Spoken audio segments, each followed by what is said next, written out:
I am accustomed to speak with a chalk and blackboard, so this is something unusual for me, even using a projector, let alone a PowerPoint, right?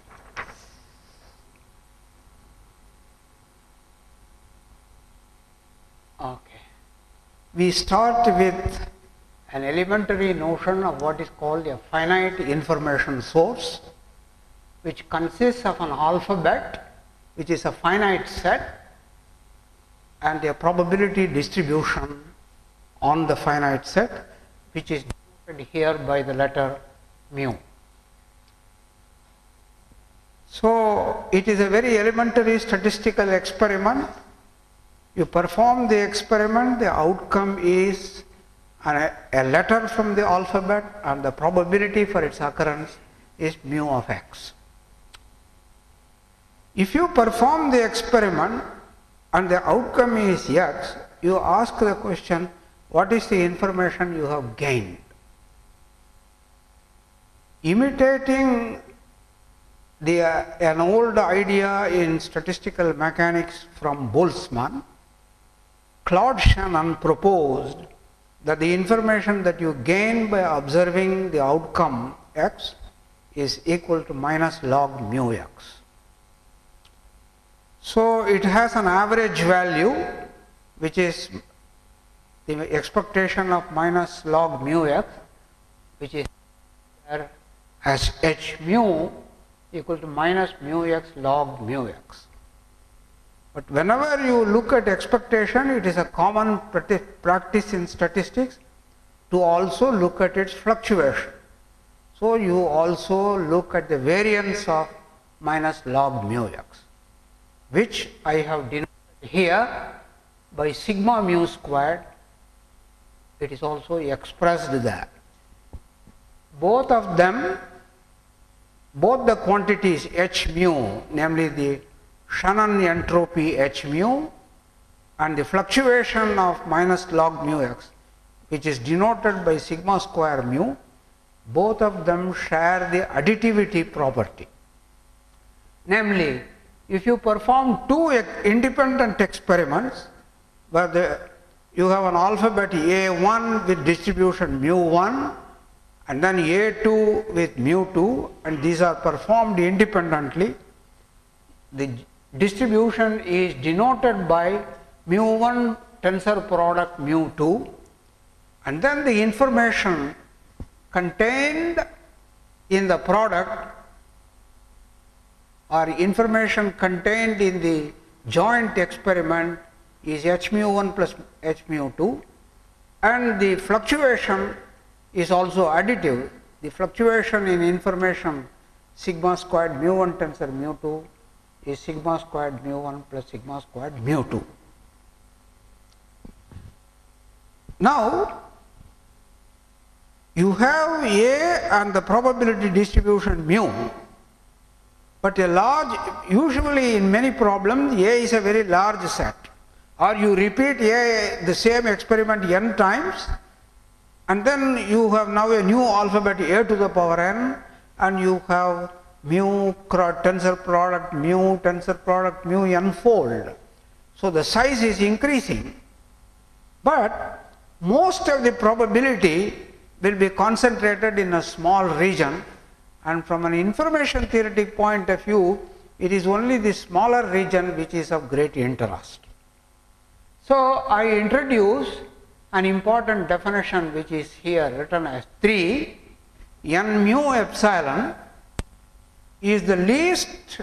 You consider every set E contained in the alphabet whose probability exceeds 1 minus epsilon, where epsilon is a pre-assigned small quantity, positive, lying between 0 and 1, and consider the minimum of that. And that depends only on mu and epsilon.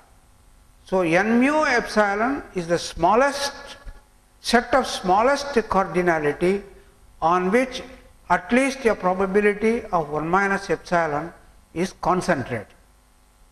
And we want to have an idea of this number n mu epsilon, because if I want to transmit information through any kind of channel, I will use smaller code words for the elements coming from this set and larger code words for elements outside this set whenever I want to communicate machines. So we want to have an idea of n mu epsilon, and I have exhibited here two inequalities, m mu epsilon, and it is entirely in terms of h mu and sigma mu. So they are the two important parameters from an information theoretic point of view whenever you consider any finite statistical experiment. So this n mu epsilon cannot exceed this quantity. That is the lower bound, and you also have an upper bound in the second inequality, and it is slightly more complicated, and the proofs of both are extremely elementary. You need only a knowledge of what is called Chebyshev's inequality in probability theory, which is usually, I think, nowadays taught even in schools. So thanks to Chebyshev's inequality, by a clever use of that, you get two important bounds. Now suppose I repeat this statistical experiment n-fold, then A becomes A to the power n, n-fold Cartesian product of A, mu becomes mu to the power n, that is n independent experiments. Then what happens to this number? Then of course n mu epsilon, n mu power n epsilon will also grow exponentially. So you take the logarithm of that and examine how it grows, and that is going to give a kind of index, like the Lyapunov index which you use in differential equations or general theory of linear transformations. So the logarithm of this number, namely logarithm of the size of the smallest set which contains probability greater than or equal to 1 minus epsilon, and that logarithm minus n times the entropy, the Shannon entropy or Shannon information, divided by root n. If you scale it, it's like very much in the spirit of the central limit theorem in statistics. So if you look at it, and then you look at the limit inferior of this and the limit superior of that, and see where exactly it lies, these two quantities lie. The limit inferior is always less than or equal to limit superior, and you have the third inequality, and you see it involves again the description of the estimate involves the entropy h mu and also involves the fluctuation of information, namely sigma mu square, as in central limit theorem.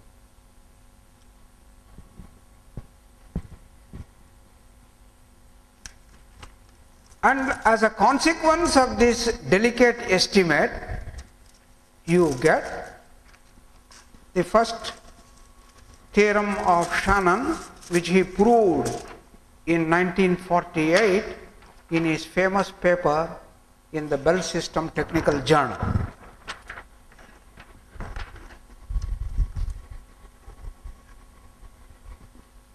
And that is the logarithm as divided by n, limit n tending to infinity equal to h mu.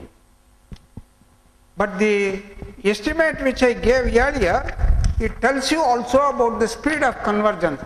How fast does limit, as n grows, how fast does this converge to h mu, and that this, the inequality 3 which I gave earlier tells you that the rate of convergence is 1 upon root n. That is the difference between the left hand and the right hand side tends to 0 at the rate of 1 over root n. Now let me look at the quantum case. Again, the elementary quantum information source, which I have abbreviated as EQIS. Alphabet is now quantized. Whenever a set is quantized, it becomes a Hilbert space. If a set A of cardinality n is quantized, in quantum theory it will become an n-dimensional Hilbert space. It is always a complex Hilbert space.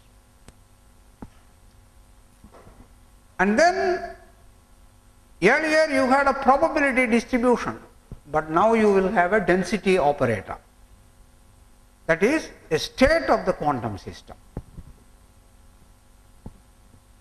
Then there is a famous quantity which was introduced by John von Neumann in his famous book Grundlagen der Quantenmechanik in 1932,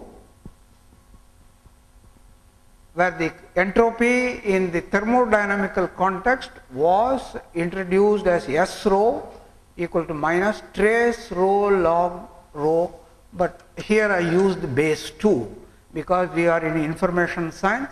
We always use the logarithm to the base 2.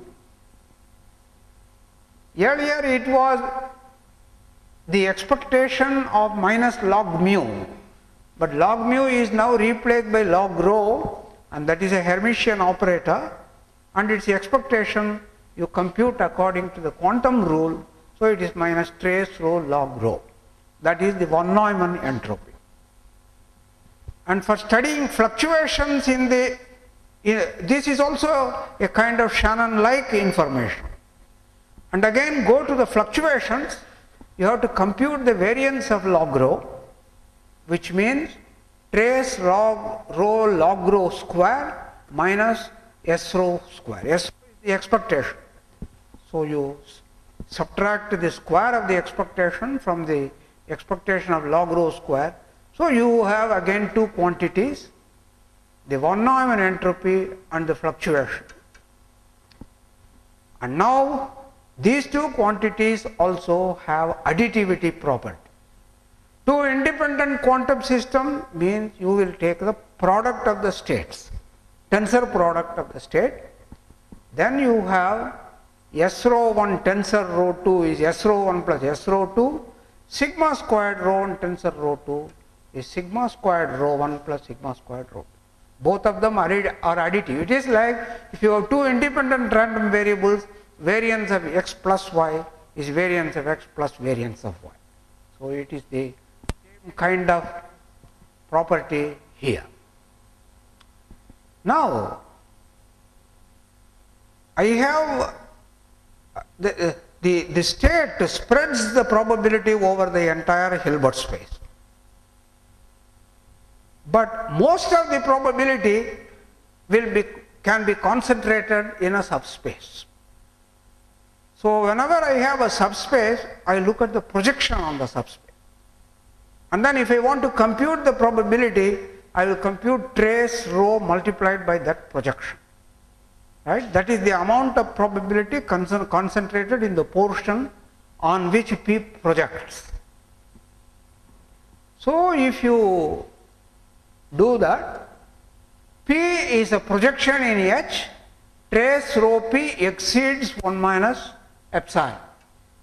Consider all possible such projections, and for each projection you look at the dimension. Earlier we looked at cardinality.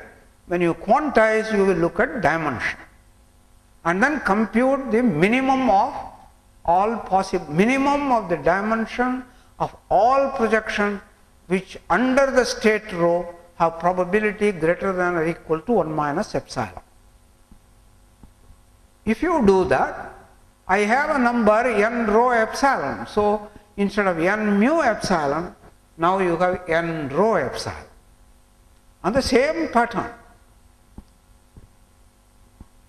And you need only classical probability theory in order to get at the three inequalities which I expressed earlier in the classical situation.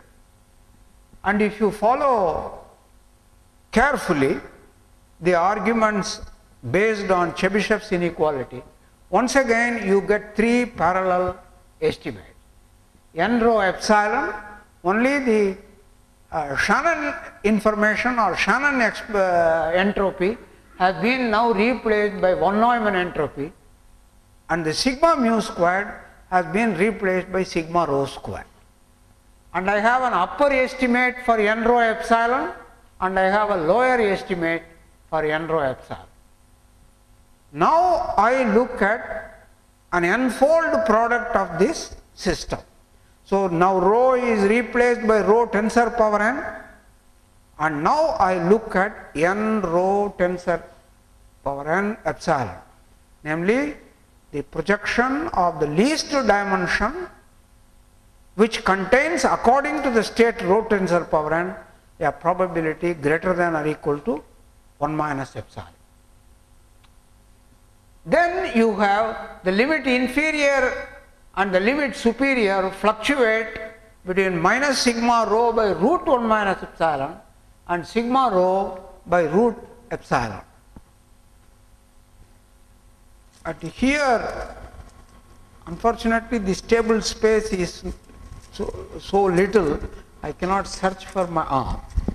Right. You can now compare the earlier estimate. Its fluctuation is between these two limits, and now the fluctuation is between these two limits. So you have an analog of this, and if you go back to the Shannon's theorem and do the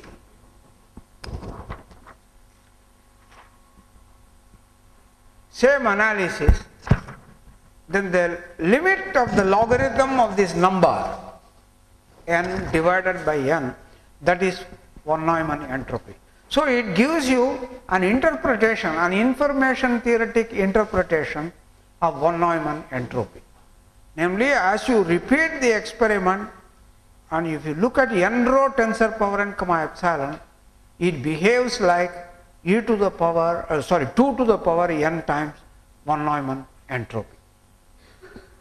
This is the theorem of Schumacher in 1995, but I have given precise upper and lower bound, and the speed of convergence here is once again of the order 1 over root n, with even you can even estimate the constants involved in the order. So having described the Shannon, for obvious reasons, he called that particular theorem as the noiseless coding theorem, and Schumacher calls this the noiseless coding theorem for storing quantum information. Right? But we have very little time to go into the philosophy of all that, but I will give at the end a reference wherein everything is given in the greatest possible detail. So having finished with the noiseless case, we now come to the communication channel itself. The model for a communication channel, there is an input alphabet A, an element of A is transmitted through the channel, and then an external noise interferes, and then an output comes from B. And the noise is characterized in a statistical manner. Namely, if you send the symbol X, the probability, that is, if the input is X, what is the probability of output Y? That is given by nu X Y in my notation. So nu xy is the input output channel matrix, probability matrix, as x varies in A and y varies in B. Now I choose an input according to some probability law, say, and denoted by lambda. Then the joint input output distribution is given by omega, namely lambda x multiplied by nu x y. Probability of A multiplied by probability B given A, that is the rule. And once you have a joint distribution, you have the two marginals. The marginal distribution of the output is the output distribution. So there are three things: input distribution, output distribution, and the joint input output distribution. So there are three alphabets: A, B and A cross B. Each one of them provides information. So you have H lambda, H mu and H omega. And the quantity H lambda plus H mu minus H omega is a very fundamental quantity of classical information theory. Again, this was introduced by Shannon in his celebrated 1948 Bell system paper. Why is it so? Why is it important? The same quantity I have written in detail below is equal to H of output minus H of output given input and H of input minus H of input given output.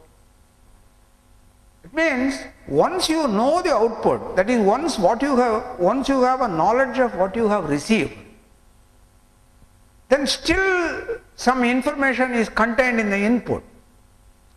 So H input given output, that is the information contained or uncertainty contained in the input even after knowing the output. But if you throw away that from the information contained in the input, then what is remaining is the knowledge that the channel has given to you about the input. So this quantity H lambda plus H mu minus H omega is information transmitted by the channel C about the input. There is a famous property of entropy, namely it is a concave function, and you have H of the average minus average of the H's, so it is always a positive quantity, non-negative quantity.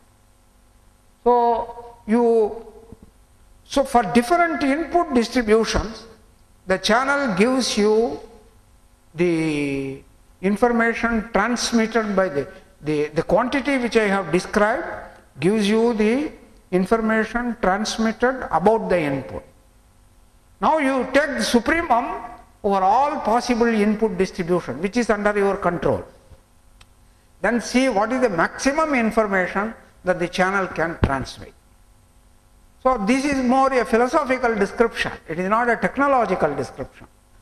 So Shannon called this quantity the capacity of the channel, namely the maximum possible information about the input that the channel has the ability to transmit. So that is a philosophical quantity, but then Shannon followed it by a technological theorem. And what is that?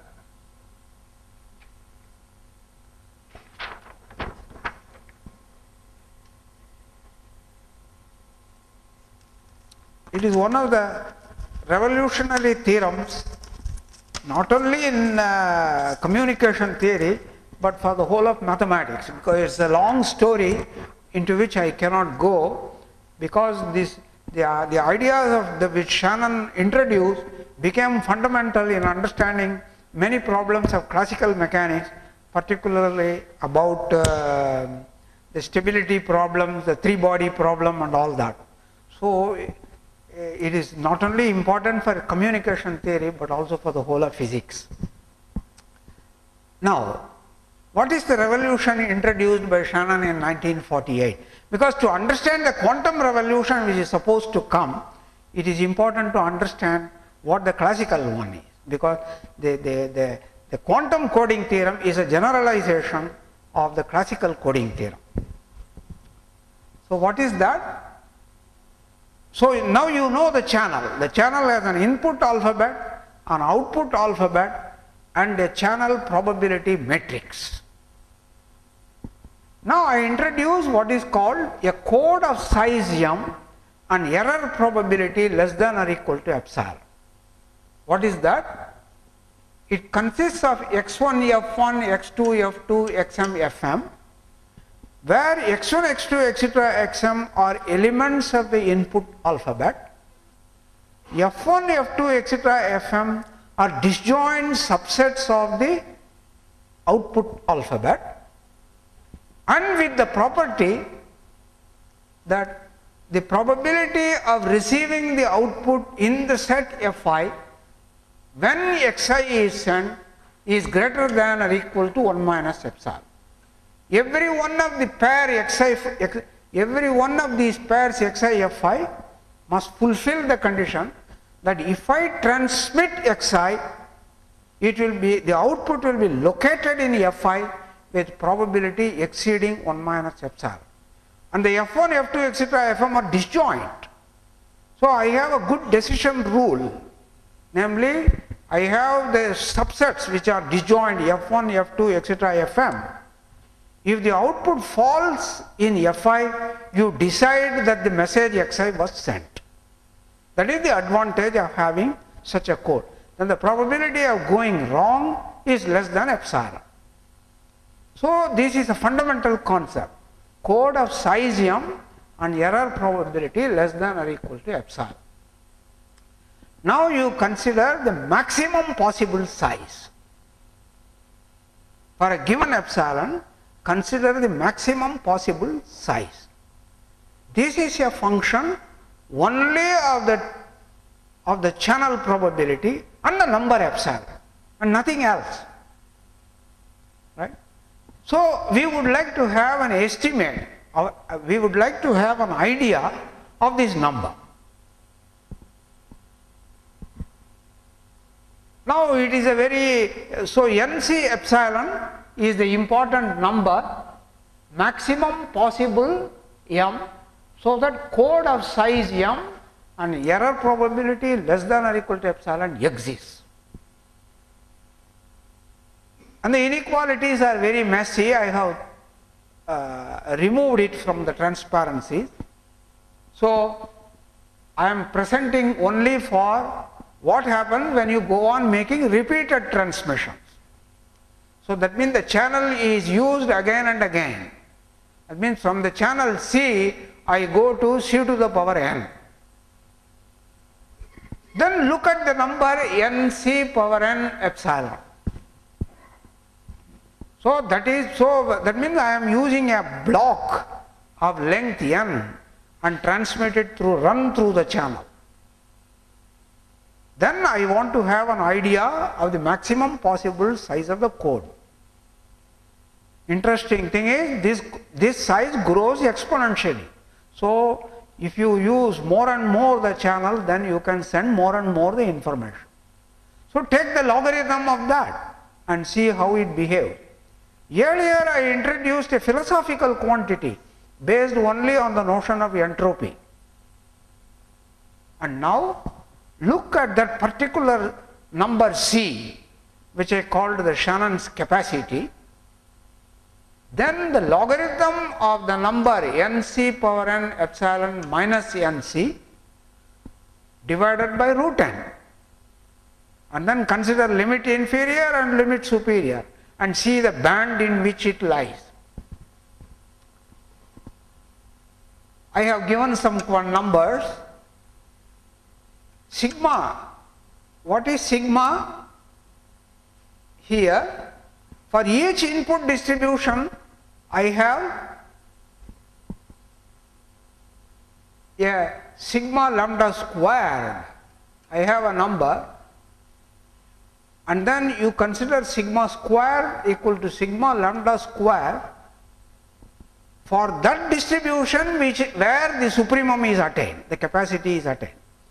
See, earlier I defined the concept of capacity as the supremum over input distribution. Everything is happening in a finite set. Yeah, all the functions, entropy and other things are continuous. So supremum is attained somewhere. So there exists a lambda at which the maximum is attained. Look at that particular lambda, and that has the fluctuation sigma lambda square, and I have denoted that by sigma square, and that enters the the fluctuation band. Kappa is a universal constant. It is 2e inverse log e to the base 2. A and B are the sizes of the alphabet, capital A and capital B. So, in terms of well-known quantities, you see where the fluctuation lies. As a special case of that, the logarithm of this divided by n, that converges to C. Shannon proved in 1948 that it is greater than or equal to C, and we had to wait till 1960-62, by which time the famous book of Wolfowitz, Coding Theorems of Information Theory, appeared, and that gives a complete this theorem. But if you have understood the quantum coding theorem, you have already understood this theorem also, because the quantum theorem is more general. So you need not, without knowing classical information theory, you can make the quantum jump and learn the proof of the classical theorem at the same time. So what is the, of course I have used only product channel, but there are umpteen generalizations for which I shall give you the reference. But this is the fundamental theorem of Shannon-Wolfowitz, the story of classical information, coding theorems of information theory from 1948 to 1960. The interesting thing about this subject is that the only knowledge you need is finite dimensional vector spaces, spectral theorem, Chebyshev's inequality in probability, and then you have a wide open space of open problems. So for PhD students, this is a very good subject. You don't need to read too much. Now I introduce what is called elementary CQ channels. CQ means classical Q, classical quantum, because the information I am sending is classical, but the devices I use are quantum. So that is why this is called CQ. Of course, quantum information through quantum channels, etc. There are many open problems from a philosophical point of view, from a technological point of view. There is a large amount of literature which you can get through surfing the net. But I now go by the historical order of the subject. So what is a quantum channel? A CQ channel. Earlier I denoted the channel by script C, but now I have put a suffix Q. The alphabet A, that is classical information, that is the classical alphabet A, namely a finite set. But output alphabet is quantized, because what you are going to read, measure, do, play with, that concerns quantum system. So there is a Hilbert space. So input is an alphabet, output is a finite dimensional Hilbert space. Of course, as a lot of information flows, you have to understand that the size of the set A will grow, the size of the Hilbert space also will grow. So we can also grow, right, with our knowledge, with our research. So I have A, and then earlier I had nu x. So for each given x, nu x was a probability distribution. But now my output space is a Hilbert space.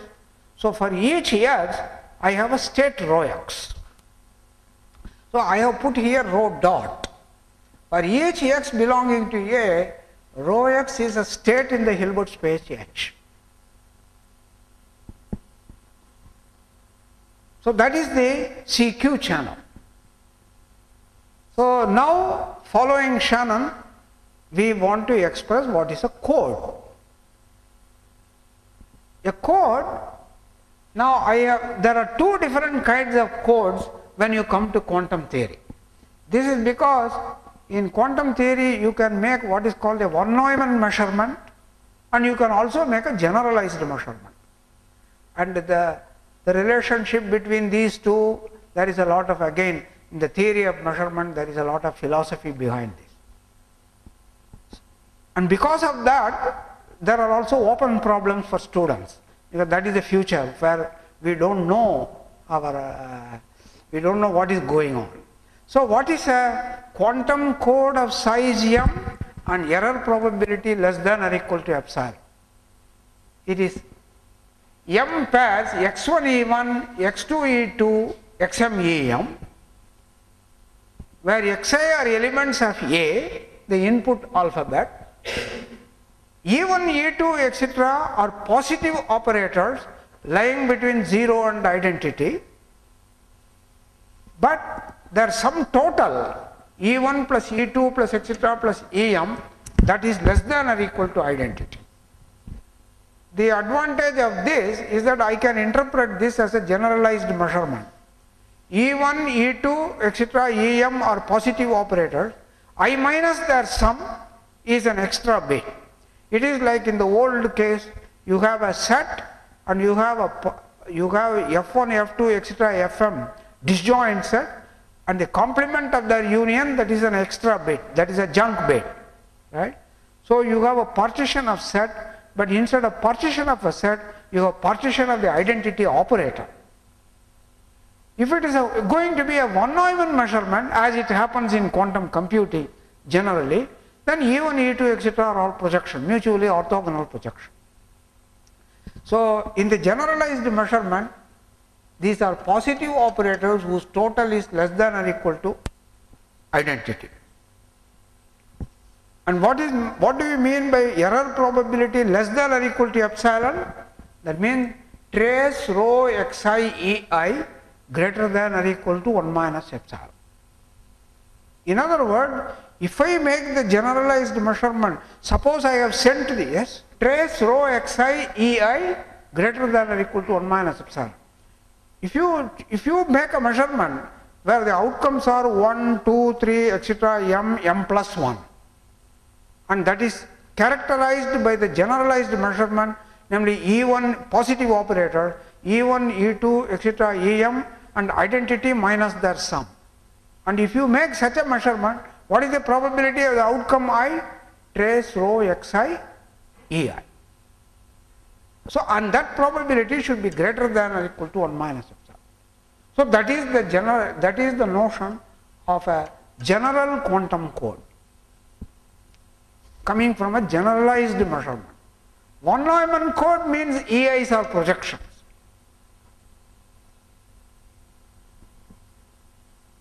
But a general quantum code is as I had described. Once again, now as before, for imitating Shannon, I introduced this quantity, the von Neumann entropy of sigma lambda x rho x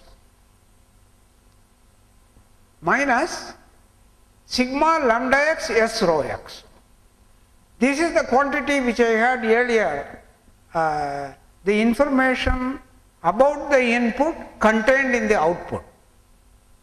Information about the input contained in the output state.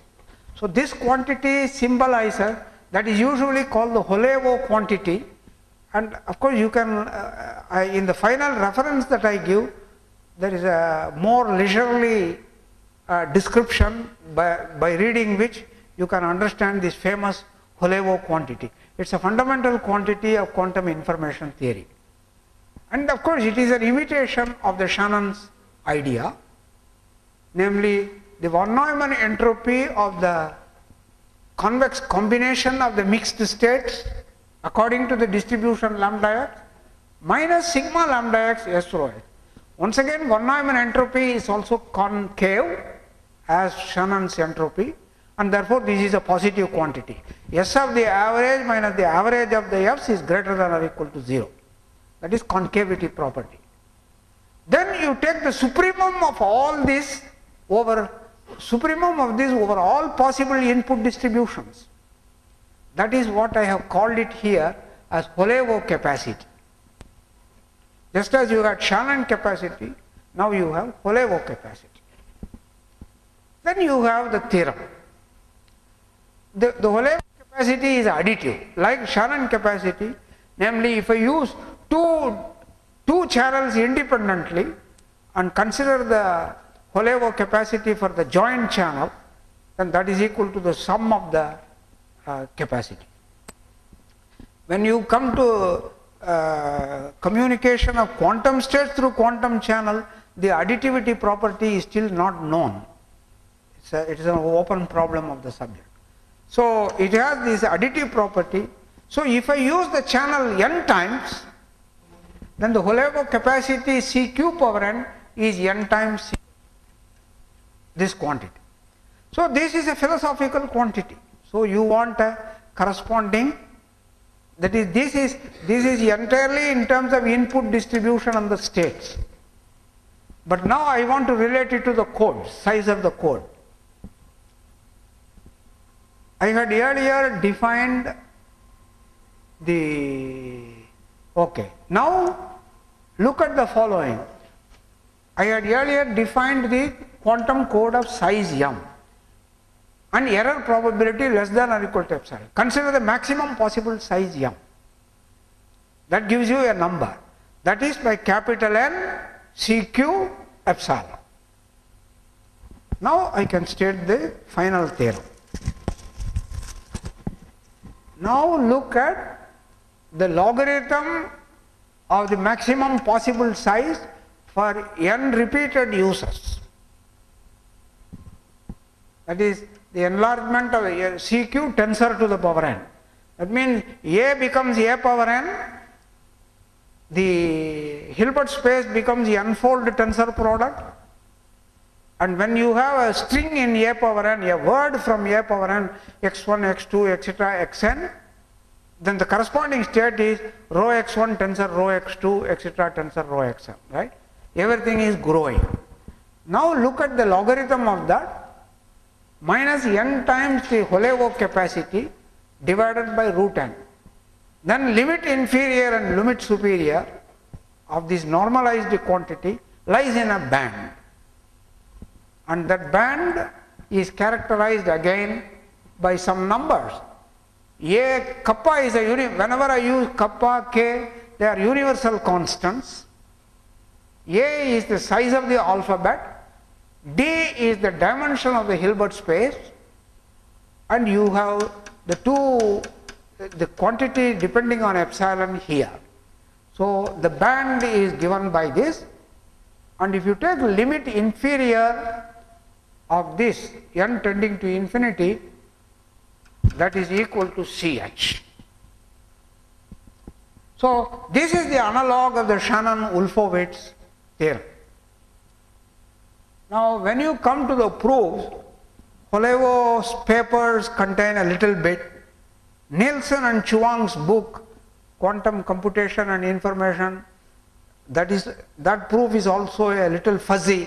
If you try to understand, you will have lots of difficulties in trying to understand it, and it is also incomplete. And then finally in 1999 Andreas Winter wrote a PhD thesis with a completely clear proof of this theorem. And here you can have an idea of the rate of convergence, the speed of convergence is O of 1 over root n. So it is to be called Holevo-Schumacher-Westmoreland-Winter theorem, right? It has gone through a lot of effort. For von Neumann codes, we don't have a theorem. That is, if I restrict myself to only projective measurements or von Neumann measurement, of course the capacity will be less than or equal to Ch. But is it equal to Ch? Can you achieve whatever you achieve by generalized measurement? Can you achieve by von Neumann measurement? I don't know the answer. And in all the literature that exists, we do not have a clear picture. So, and whatever way you prove, it will be a deep analytical fact. Now I will give you a few references.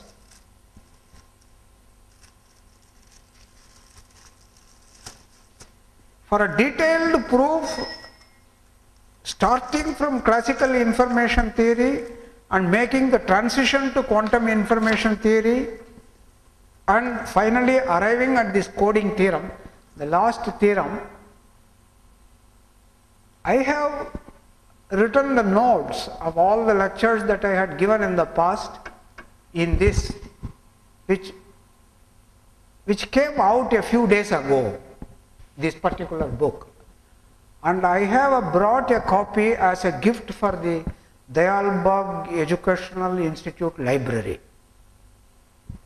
because they have invited me to give this talk. In return, this is the only thing I can give. And for classical theorems, coding theorems in maximum generality, if you want, there is a translation of a book in Japanese. It's a very difficult book. This book is by Tae Sun Han, translation from Japanese, published by Springer 2003. For a comprehensive and leisurely account of classical information theory, the standard book used by engineers is Cover and Thomas. Mathematically, quite interesting book on this is by two Hungarian mathematicians, Cizar and Korner. I can leave, maybe you can make a copy of this. And then there is this famous book of Wolfowitz, Coding Theorems of Information Theory, quite a terse book. And the quantum coding theorem, as I have presented, it is from the thesis of Winter, but there is the main result is also published in IEEE Transactions 1999. Nielsen Chuang is the standard reference for all problems of quantum information theory, the second half of the book. There are many other interesting topics associated with this subject, namely quantum error correcting codes. On quantum error correcting codes also there is a book, but it is almost unreadable by some 4 authors. So one has to write it in such a way that undergraduate students can easily read like a novel. That effort it may come from Dayalbag Educational Institute. So with these words I conclude my one more reference. The latest reference which I could get on what I have spoken is from the net. It is this, September 29, 2006.